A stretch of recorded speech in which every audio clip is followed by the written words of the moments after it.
All right, Shalom, Shalom. Well, today is a continuation of part three, Endgame. Man, we'll be dwelling a lot in Ezekiel 39 today. But before we start, I'm going to give all honor and praises to Yahweh Ba'Shem Yahushua, birthday Yahweh, birthday Yahushua, birthday Yahweh, birthday Yahushua, birthday Yahweh, birthday Yahushua. Also, I want to give double honor to the prophets and elders that be pushing this truth to the four corners of this earth for thousands of years, and I also want to give a thanks to the Ark and Aqua, listening and learning. I'm gonna get it started off. We're gonna talk about Ezekiel 39, and I'm gonna start off with verses 1 through 9. And if y'all want to get an understanding of where we're at, just to give y'all a good pretext, this is after the fall of Babylon, part 2, where we explain, and also in part 2 where we explain how the Most High Yahweh is building up the land of Israel and restoring the land. So verse 1, therefore thou son of man, prophesy against God, and say, thus the Lord Yahweh, behold, I am against thee, O God. And if you look this up, this is Russia, chief of Meshech and Tabor. I will turn thee back and leave thee with 6 parts of thee, and will cause thee to come up from the northern parts, and will bring them upon the mountains of Israel.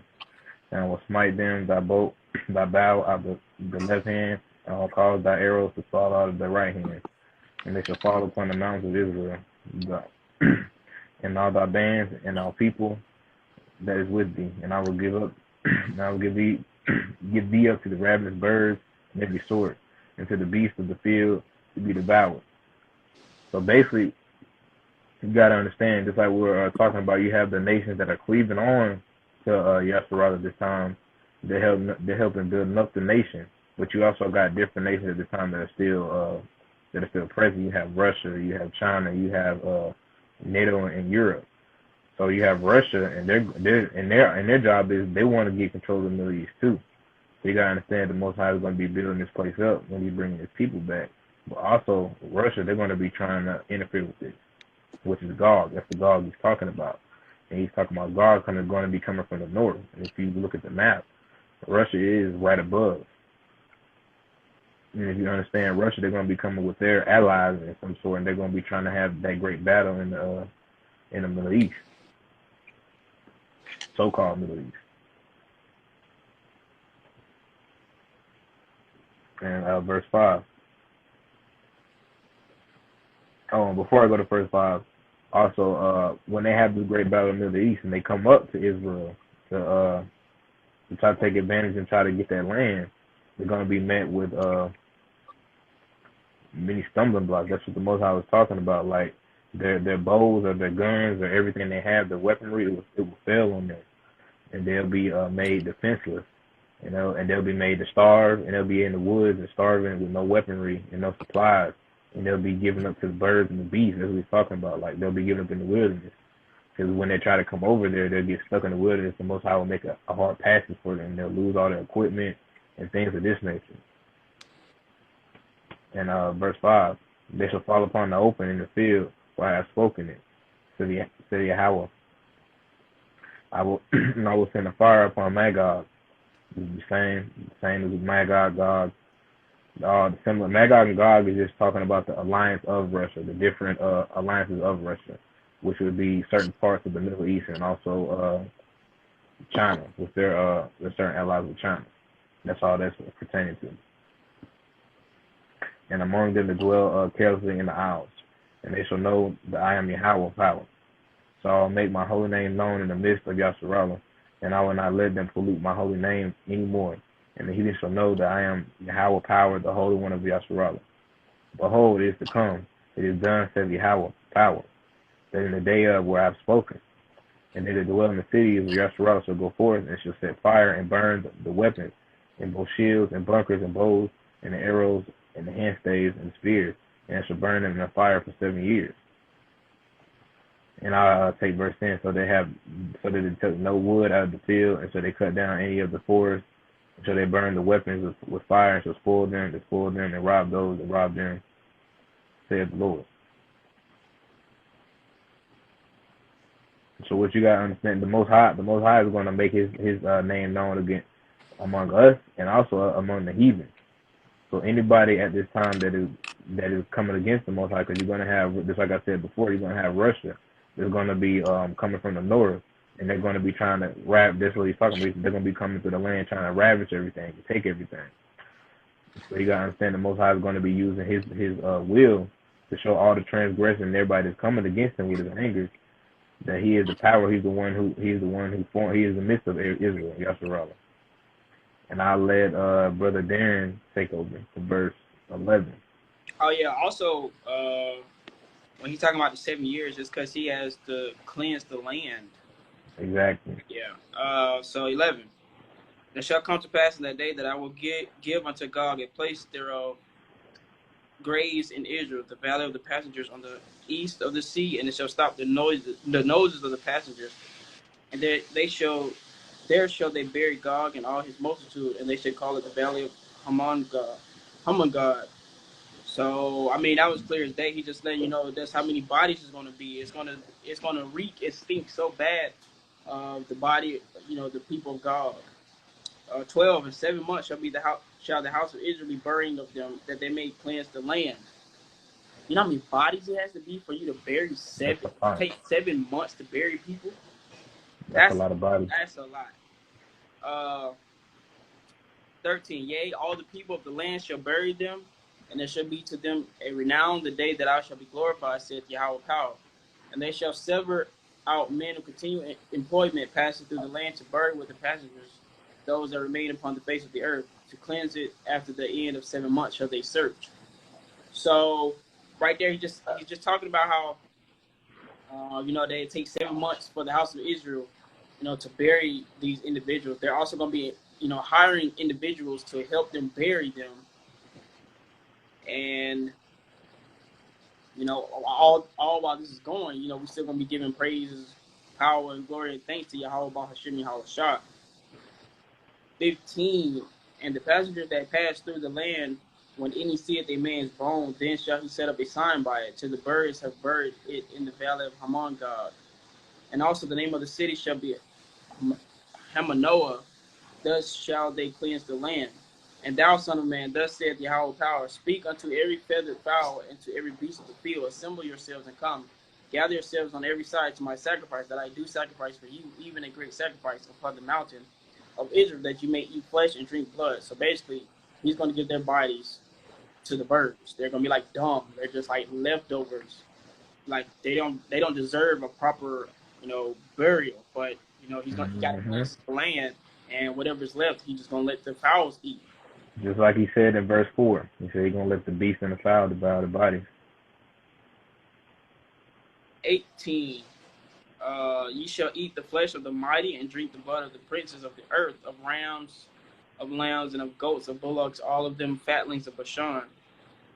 Ye shall eat fat till ye be full, and drink blood till ye be drunken of my sacrifice, which I have sacrificed for you.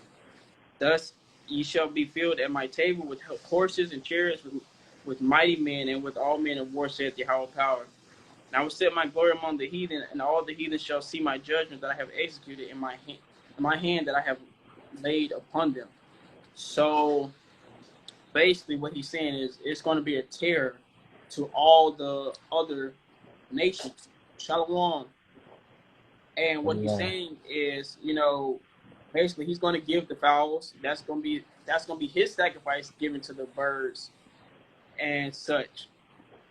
And you're just going to see great and terrible he is. And he's going to make sure that everybody knows from his people on to the rest of the heathen. So people got to understand, we're not just going to, the world's not going to fall like boom, all right, we go home.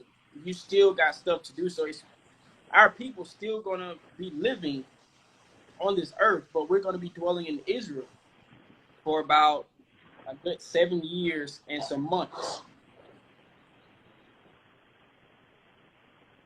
Where I'm at. Yeah, you're on 22, bro. Yeah, it's me. And just like Brother Darren was talking about, and then it's time, you got to understand, like, just like the work we're doing here, we're building up the kingdom, but we're building up the kingdom from inside out.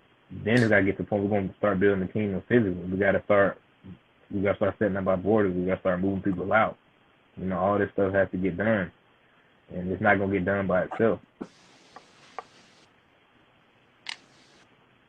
You know, verse 22. So Yasharallah shall know that I am Yahweh, power, from that day forward, and forevermore.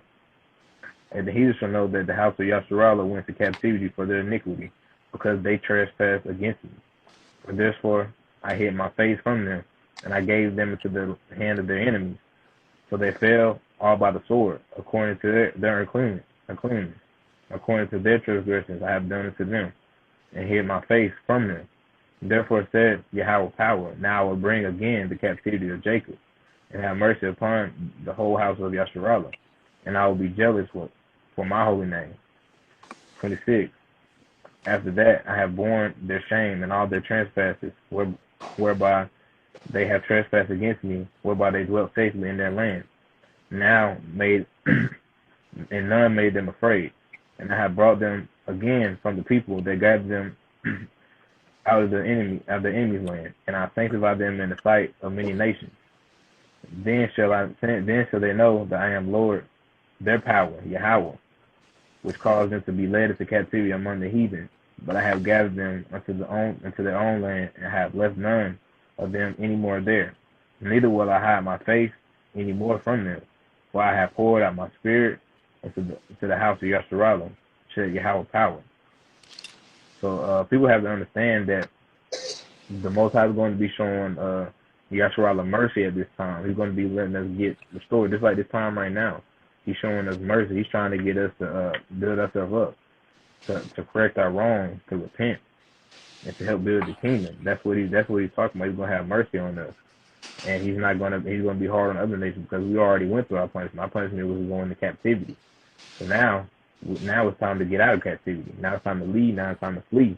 And now we're building up our kingdom. So the Most High, what he's going to do is he's going to establish his name forever and forevermore. And that's what he's talking about. And he's going to make that name of Yasharallah feared among the world forever. And there's never going to be a time where we're going to go into captivity again, or other nations are going to take advantage of us. We're always going to reign. We're always going to reign on top, and that's what he's pertaining to.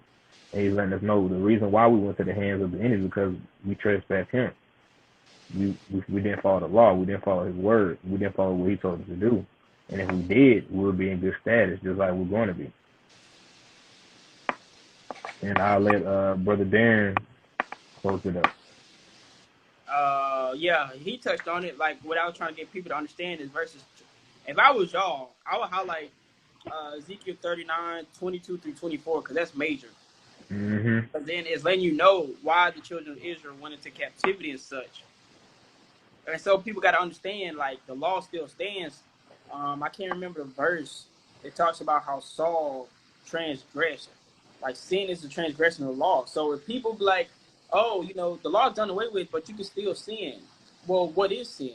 And people can't answer that. Sin is the transgression of the law.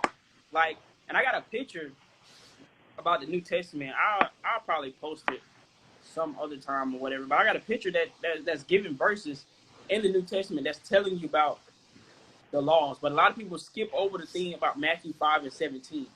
Like, he tells you he was not sent, you know, to like do away with the law. Then where they don't give verses like exactly, and I get it for you. Crack cocaine. 1 John 3 and 4. Whosoever committeth sin transgresseth also the law. Exactly. For sin is a transgression of the law. Exactly. That's 1 John 3 and 4. So when people tell you what they ask what is sin, I mean, sin is transgression of the law. What's the law? He gave us the law. So I mean, you just got to go back. That's why he says precept. Precept. That's why it's precept. Hey, people double-minded. But I'm gonna jump to. I'm gonna read more about Israel's restoration. I'm gonna jump to Isaiah 11, and I'm gonna read verses 11 through 16. Oh, I started 10. And it says, "In that day there shall be a root of Jesse, which shall stand for an ensignment of the people. To it shall the Gentiles seek, and his rest shall be glorious." So what he's talking about right there, the root of Jesse. Well, who's the root of Jesse? 11. If people don't understand, 11 it's all talking about the Hamashiach. Yeah. Because he told you, He's my Jesse. I am the root and the offspring of David, right? So if he's the root of David, that means he has to be the root of Jesse. I mean, he has to be the root of Abraham. That means he has to be the root of all these of the children of Israel, the bloodline. He's not just talking directly about David. Yes, David is important. Remind me, I'll tell you after this. Okay. So 11. And it shall come to pass in that day that Yahweh shall set his hand again the second time to recover the remnant of his people, what shall be left from Assyria and from Egypt and from Pathros and from Cush. And thou shalt say, oh, I'm tripping. Wrong one, Salakia. And from Elam and from Shinar and from Hamath and from the islands of the sea. So what he's talking about is what we're reading through Ezekiel 38, if I'm correct. When he talks about gathering all his people from the rest of the nations, like he's going to sift them. Like, you know, everybody knows what sifting is. 12. And just for clarification, people don't know, Jesse is King David's father, so you don't understand that. He's the seventh son of Jesse. 12. And he shall set up an ensign for the nations, and shall assemble the outcasts of Israel, and gather together the dispersed of Judah from the four corners of the earth. Just like we just said. Just like he talked about Daniel 9 and 7 and 8, when he talked about the spell. You know, you got those that are among the heathen. 13, the envy also of Ephraim shall depart, and the adversaries of Judah shall be cut off. Ephraim shall not envy Judah, and Judah shall not vex Ephraim. So basically, you're not going to get our own people hating one another once more. It's going to be wiped out. You know, we're not going to hate each other no more. That curse is going to be done away with, as well as a lot of other curses. 14, but they shall fly upon the shoulders of the Philistines toward the west. They shall spoil them of the east together. They shall lay their hands upon Edom and Moab, and the children of Ammon shall obey. And the Lord shall utterly destroy the tongue of the Egyptian sea, and with his mighty winds shall he shake his hand over the river, and shall smite it in the 7 streams, and make men go over dry shod. And there shall be an highway for the remnant of his people, which shall be left from Assyria, like as it was to Israel in the day that he came up out of the land of Egypt. So what is he talking about is just like how we left the land of Egypt. We're going to come back the same way. He's going to split the sea just like he did before. And people are going to walk straight through. That's what he's talking about. We gave a scripture about that. What verse was that in? But Judah is going to go first. I can't think of the verse. It might be Judah. Was it Judges 20 and 18? Yeah. Judges 2018. Yeah, Judges 2018 is what he talks about when he's going to split the West Guard. Judah is going to go first because they left first. Then they're gonna return the same way. Then the next one, 2nd Esdras 13 and 39.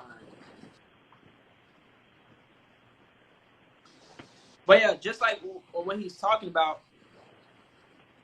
So when he's talking about, so basically 14, when he's saying he's gonna lay his hand upon Edom and Moab, well, those are the main ones. But you got to also understand, those are the main ones that were cast out from the congregation, anyways. So those have been the main two. If you read, Psalms 82, when he talks about like the list of individuals, those are like the first Psalms 82. Those are the first top two, because you got to remember the Moabites. Ammonite. Yeah, the Moabites came from I can't think of his name. What's the name's step brother? Lot. Yeah, Lot. But if he was incest. Yeah, so they already. They've already bastard. Right. They was already thrown. So it's bastard from the beginning. Exactly. If you look up that term mongoloid, it just means incest or inbreed. That's all that means. Exactly. So the Asians ain't nothing but a family of incest people. So this is 2nd Esdras 13 and 39. And whereas thou sawest that he gathered another peaceable multitude unto him, those are the 10 tribes which were carried away prisoners out of their own land in the time of Hosea the king, whom Salamazar the king of Assyria led away captive, and he carried them over the waters. And so came they into another land. They took this counsel among themselves that they would leave the multitude of the heathen and go forth into a further country where never mankind dwelt, that they might there keep their statutes which they never kept in their own land, and they entered into Euphrates by the narrow places of the river. For the Most High then showed signs for them and held still the flood till they were passed over. For through the country there was a great way to go, namely of a year and a half, and the same region is called Ozareth. So what he's talking about, well, 46, then dwelt they there unto the latter time, and now one day shall begin to come. So what he's talking about how to, because a lot of people be confused about how the Native Americans and such got over here. Well, he just read how. Well, we just read how he got over here. He held the flood for them to pass by. I think it took him about a year and a half to get through. So that's how they came to the New World. That's what the 10 tribes. But you got to remember, Judah and the other, they were already gone. They left first. Then the 10 tribes were still dwelling in Israel. And then when stuff started to fall, then they fled to the Americas or Ezra. Just like how Kanye West got a shoe named after that. They know. They know exactly, yeah. So that's just highlighting Isaiah 11:11 through 16, when he talks about how they gonna come back, because a lot of people don't know how they got over there. You gotta understand, Christopher Columbus, or can't remember what his real name is, because that's definitely not his real name. It's Crisco Escobar, something like that. His first name is Cristo. It's Cristo. It's not Christopher. It's Cristo Escobar. Yeah, he's a Jew. Yeah. They Jewish. Just like that. That's how he found them. He used the scriptures. And a lot of people know the scriptures are real. You got to understand, they profit and make way of our people being asleep. You know what I'm saying? So that's what the problem is. And you understand, when the true Jews, or the true children of Israel start to wake up, all chaos starts to erupt. And a lot of people don't understand that. And a lot of people don't understand that this is prophecy. It's not like, in the Old Testament that's already happened. No, he's giving these prophets the same outlook, but he's giving them different angles of it, which people gotta understand. So Ezekiel, Isaiah, and Jeremiah all got the same outlook. It's just different angles of it, and you just put them together. Like we were saying in part 1, it's a plan in the book, which now you have. So that gets rid of that false pre-rapture that we talked about in another video, and also gets rid of the one about how the UFOs is just going to come and pick us up. It's not just going to happen like that. It's still stuff that's going to occur more. The rest of Europe has to fall too. There's still a lot to go on. Russia, you got China. Exactly. It's not going to be like, boom. Like, he's going to take care of all the nations that did his people wrong. It's not going to be like, okay, I'm going to destroy Edom, and then, New World come about. Exactly. But if you have any questions, you already know you can inbox me or Brother Paris up there. But before we leave, we want to give all praises, power, glory, and thanks to Yahweh, Bahashim, Yahweh Shai, Bahashim, Kakadash. Double honors to the elders, the prophets, the apostles, the wise men, our forefathers, Abraham, Isaac, and Jacob. Salutations to the hopeful elect, out here pushing this truth to the four corners of the earth. So then we say Shalom, Kwam Yasharala, Wow, Ball. Shalom, y'all. The water, we try the best we can, bro. We just out here pushing this truth. Yes, sir. Doing our work, doing the best that we can. But, Yahweh Ratazah, we got a lot of more lessons coming towards y'all. So, but till next time, Shalom. Shalom. Kwam Yasharala.